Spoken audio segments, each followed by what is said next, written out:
Moon has to be one of the coolest settings in zombies with the worst game design I've seen yet. What's going on, everybody? And welcome back to another episode of Call of Duty Zombies Revisited, where I give my thoughts and opinions on every single zombies map. And today we have Moon. So to start off, this is the map that single-handedly made me not like the two-hit system. Up until now, I was always a little iffy on the three-hit system. I was just kind of like, oh, why would they do that? Like, why would they change it up? It makes the game so much easier.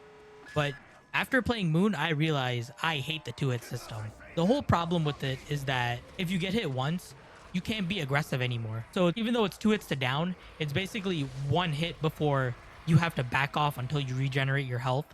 And it's just really annoying. And you can really see that in Area 51 and also the start of the map. So you start off in Area 51, which is a really cool premise, and it's technically not the start of the map because there is no round. It just goes for infinity with a bunch of zombies. What I do like about it is that you can accumulate as much points as you really want. You can get as much points as you want until you get overrun and you can go down. Now, if you're an average player or not that great, you might just go into the portal immediately. Or if you're like me, who is somewhat decent but not that great, you might just get enough points for like 1,000, maybe 2,000 points. And then you dip out to go to the starting room. Or if you're really good, you know, you can pack punch your Mustang and Sally and get whatever perk is spawned there between Jug and Speed Cola. Well, I do like that the perk is random there. I do wish they didn't put Jug there. I'll get into that later. But I do like the start of that map. So at first, I was only getting like 1,000 points maybe and then going because I thought I was getting overrun. And there's just too many zombies are getting too fast. But I basically learned how to go balls to the walls and start training in Area 51 to get enough points to buy the first perk, which for me was usually Speed Cola. I wish it was Jug, but it was usually Speed Cola. And the other thing is, so once you hear like the sirens go off, I believe the zombies turn to like round 2 zombies where it takes 2 knives, but they run like it's round 50. And the problem for me was I was always bad with the timing. And so I could be, you know, one shot knifing the zombie. Then you have that pool of water there.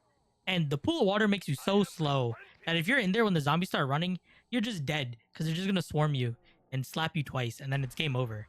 Or say like I did get Speed Cola and then I got out. When I get to the spawn room, if I'm aggressive or not even, if I'm just like not careful enough and I get 2 hit, that's the end of the map. And you kind of have to go so long without Jug if you don't get it before the initial teleportation.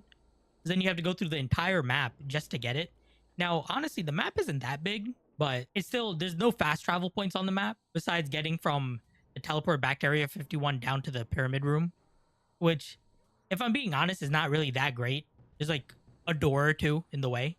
But, and that's really my thing with Jug, is that because Jug is one of the random perks that spawn there, Jug is like a necessity, especially with the 2-hit system, that there is no room for mistakes. So having to run around the map multiple, or really run through the entire map and then get Jug to finally get set up just makes it incredibly frustrating to play. And not to mention the anti-gravity, while cool, I really like it, makes the map unique, just plays horribly because of the little dinky obstacles in your way that'll launch you into the air. And then you have no control of where you go. You're stuck in whatever direction you're going to. Sometimes you get launched like super high up. And I had so many dumb downs because I was trying to run away from like a horde of zombies and I didn't have Jug yet. And I'm like slowly falling to my death because the zombie will smack me once. I try to shoot him with the M14 or the pistol. I tried knifing him, but I missed because I'm too high up. And it was just really annoying. I had so many downs. I can make a compilation of how many stupid downs I had. Now, is that me being bad? Yes. I will not deny that. I am not the greatest. But it's just so frustrating to have to keep repeating this map over and over again because of stupid things like me flying in the air or just not being careful enough. Now, I'm not saying I have to have Jug by round 5, but it would help if it wasn't in Area 51 where I might not get it before technically the game starts, or having to go until round like 7 or 8 without it and having the anti-gravity mess me up. It was just really frustrating to play. And so I really wanted to like this map, but just the way it plays, I'm just not a huge fan of it. And then you have the other thing with the oxygen. I really don't have a problem with the oxygen where you need the helmet on and it muffles the audio. I don't hate it. I don't think it's that big of a deal. I actually really do like that system with the PES where you have like that lady talking to you. I'm always a big fan of those type of things. One of the reasons why I really like Armored Core 6 is just with like that robotic voice that talks to you, letting you know about like certain situations. I'm a big fan of that and the aesthetic and setting of this map. The one thing I did wish though is that the hacker was just an equipment item and not replace your helmet. It doesn't even make sense. The thing is, the hacker device is so small, I can fit in my pocket. But nope, got to take off my whole suit for it. And then you can't breathe. So really, that just doesn't play out well. The hacker is really nice for the type of things it can do, where it can refund one of your perks, which I really like. Because I noticed I didn't really need Speed Cola when I had PhD and Mustang and Sally. And I actually wanted Mule Kick because when I got the wave gun and I had Mustang and Sally with it, you don't really have a point weapon there. So I refunded Speed Cola when I went back to Area 51, and then I went back and got Mule Kick, and that's really nice. It doesn't refund you the points. I'm not entirely sure. I think it does, or maybe not. But then you have the other things where it can respin the box for you, or if you're playing in multiplayer, I believe you can hack it twice, and then your teammate can pick it up. That's really nice. In fact, I really think that that should just be an option where if you get a box weapon, it's like, oh, give it to your teammate. It's like, what if you have a really good gun? Like, say, like you have the Galil, and then the FAMAS or Commando come up, and it's like, well, I don't really need it, but my friend who doesn't have a good gun, he can use it. And you can make it cost a little, maybe don't make it cost little points, but it just would be like a good teamwork type thing to do. And then with the excavators can be very annoying, especially in the later rounds when they both come down. I don't know if they never stop coming down. I'm pretty sure they should stop eventually. It just takes so long for it. And that you need the hacker device to go back into spawn room and hack the excavators to release. But the thing is, like for me, what happened is when I finally got to like a higher round, I didn't have it, or I went back to Area 51. And so when I came back, I was trying to hack it, but I wasn't able to for some reason. Maybe I went to the wrong device, but I was scared. I don't know how long you can have without breathing. So grab the spacesuit. And then I lost the hacker device because it goes back to where it spawns. But I was trapped in the basically spawn area of the map because both doors that you open, the excavators were down. And there was no way for me to get out. Thankfully, I did have Gersh devices, which do make a comeback on this map. And it really fits the setting. It fits Ascension too, because that's like the space station. And now we're in space, Griffin Station. And thankfully, you are able to teleport with it, which was nice. You also have the QEDs as a tactical, and I wasn't able to get them, but they basically just do random stuff. I think they can spawn random drops, and they can do some other stuff. I'm not entirely sure.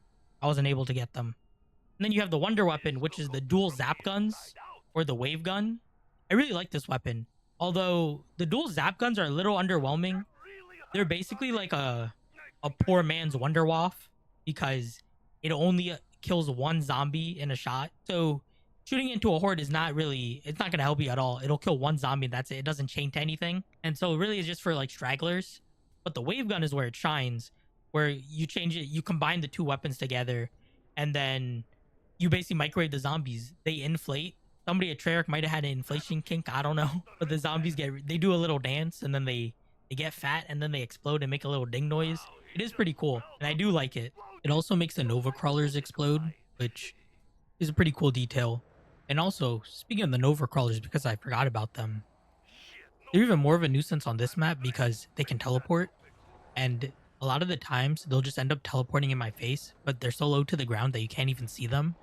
So I just end up running into like a brick wall, and I can't move, and then I have to look down and see them. And I already hated Nova Crawlers just because of how short they are and they mess with your vision. And in this map, they're just even more annoying. And I believe they only spawn in like the laboratory areas where I think if you stay in the biodome or outside, they won't come and attack you, which is pretty nice. So you don't have to deal with them if you're in specific locations. But anyway, the wave gun has very limited ammo.